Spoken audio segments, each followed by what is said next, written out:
So, good morning to all of you. So, dear students, as we have discussed about the Mughal empire, ठीक है, Mughal empire में बहुत सारे बाबर से लेके, ठीक है, बहादुर शाह जफ़र औरंगज़ेब तक we have discussed. And I hope कि आपने इसको रीड किया होगा, जहांगीर शाहजहाँ, इन सबको आपने रीड किया होगा।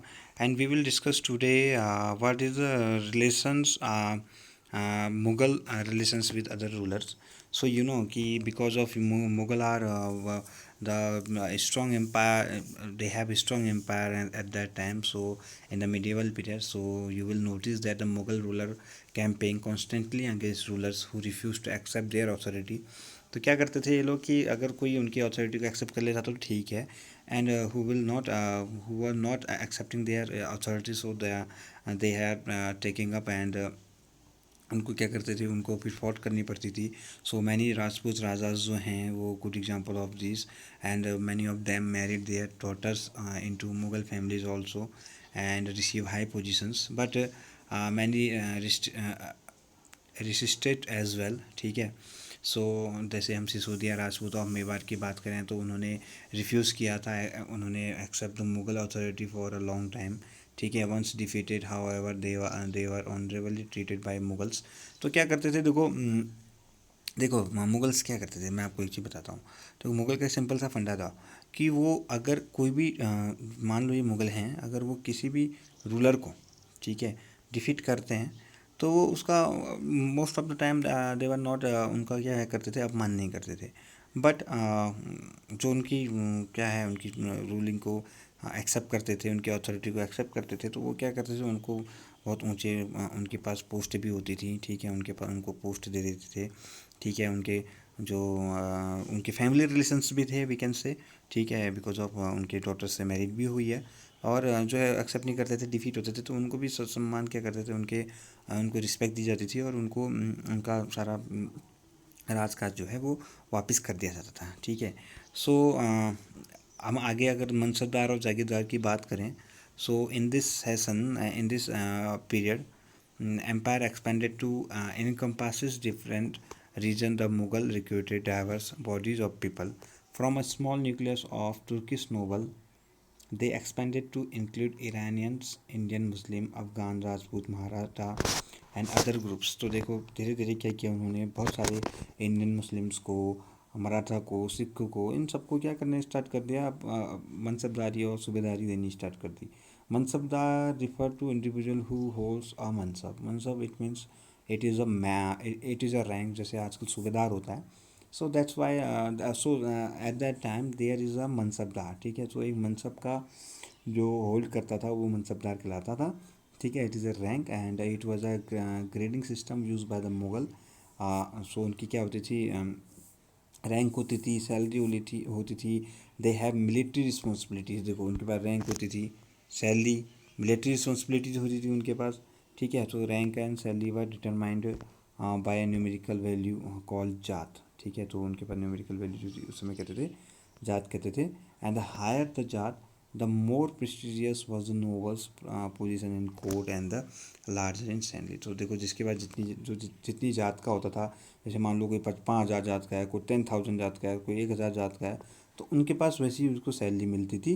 It is a rank basically, ठीक है। तो हम बेसिकली इसको मानते हैं जात जो है, जैडेटी, ये क्या है, एक रैंक है, ठीक है। एक क्या है, ये रैंक है, got it.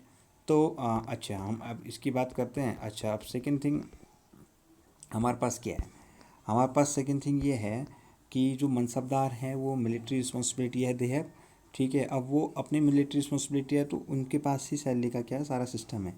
So their horses branded and they then receive money to pay them as salary. तो वो सैलरी के रूप में उनको देते थे, ठीक है। अब मनसबदार किस तरीके से को उसको सैलरी किस तरीके से मिलती थी।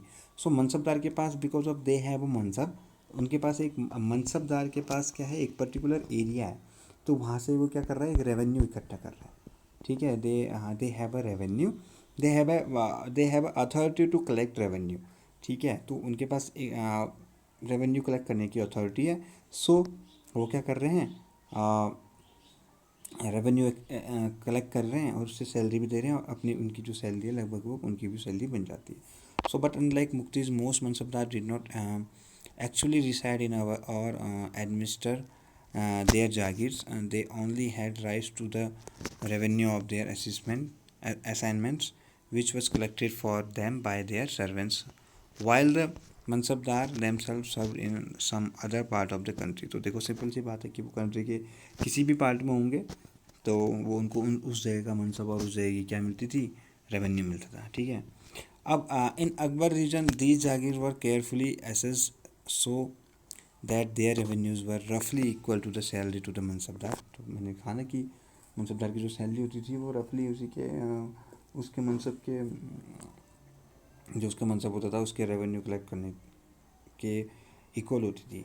Okay, and by Aurangzeb reason this was no longer the case, and the actual revenue collected was often less than the granted sum.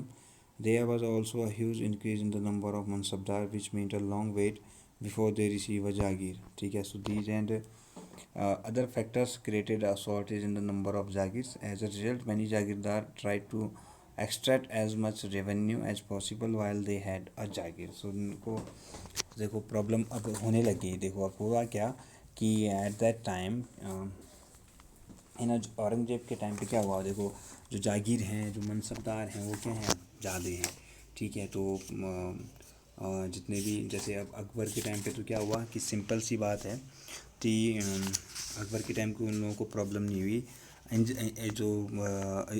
जो जितनी भी जागीर थे उनको केयरफुली क्या किया जाता था, एवल्यूशन किया जाता था, एंड जितना भी रेवेन्यू होता था वो मनसबदार की सैलरी के लगभग इक्वल होता था। बट औरंगजेब के रीजन में पहुँचते पहुँचते क्या होगा कि there is a situation had been change, and अब जो रेवेन्यू मिल रहा है वो मनसबदार का जो सैलरी होती थी उससे क्या है, कम हुई है, ठीक है। अब अब हम आगे बढ़ते हैं। आगे ये है कि जब्त एंड ज़मींदार। तो जब्त एंड ज़मींदार mainly source of income available to a Mughal rulers was tax on the produce of the peasantry. In the most places, peasants paid taxes through the ruler elites, that is the headman or the local civil. So कि जो मुगलों की जो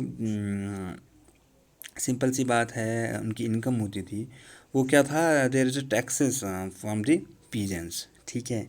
तो जितने भी local जो सरदार होते थे और वो क्या करते थे, उनको रेवेन्यू देते थे, एंड जितने भी मीडिएटर्स थे वो चाहे किसी भी विलेज का इंटरमीडिएटरीज जो हैं किसी विलेज के हों, ठीक है, वो लीडर ही क्यों ना हो, तो उनके लिए जो है एक ही वर्ड जो है वो ज़मींदार का यूज होता था।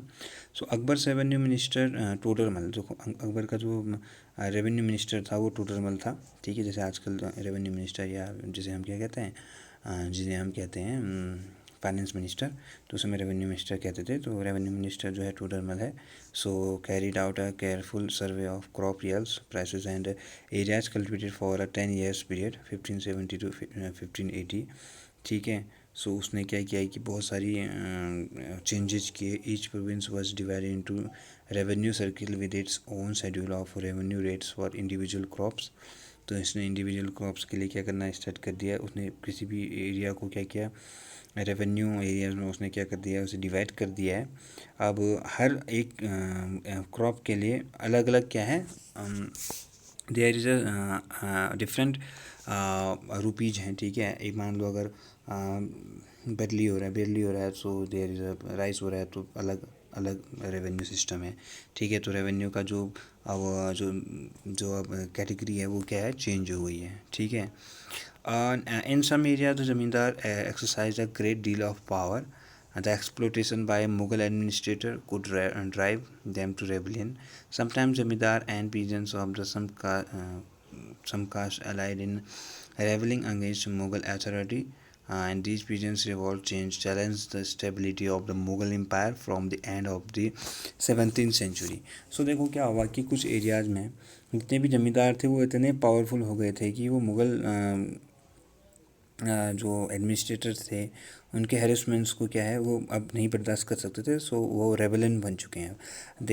दे had rebellion and sometimes zamindar and peasants of the same caste allied in rebellion against Mughal authority. Mughal authority के खिलाफ वो क्या कर रहे हैं, कभी कभी बगावत या रेबेलियन कर दे रहे हैं। एंड जितने भी ये पीजेंट्स हैं वो रेवोल्ट करने में उनको चैलेंज कर रहे हैं। ठीक है, क्योंकि देखो अगर मैंने कहा ना कि रेवोल्यूशन कब होता है, रेवोल्यूशन तब होता है जब लोगों को प्रॉब्लम होनी स्टार्ट हो जाती है। ठीक है, तो दैट इज़ द टाइम कि उस टाइम पे रेबेलियन हुआ है। ठीक है। अच्छा, Akbarnama and Ain Akbari, there is two books of the written by the Abul Fazl. ठीक है। अच्छा, तो मैं उसके बाद नेक्स्ट वीडियो में आपको closure look Akbar policy, Akbar की कुछ पॉलिसी थी उसके क्लोज़र लुक के बारे में we can discuss in next video. Okay.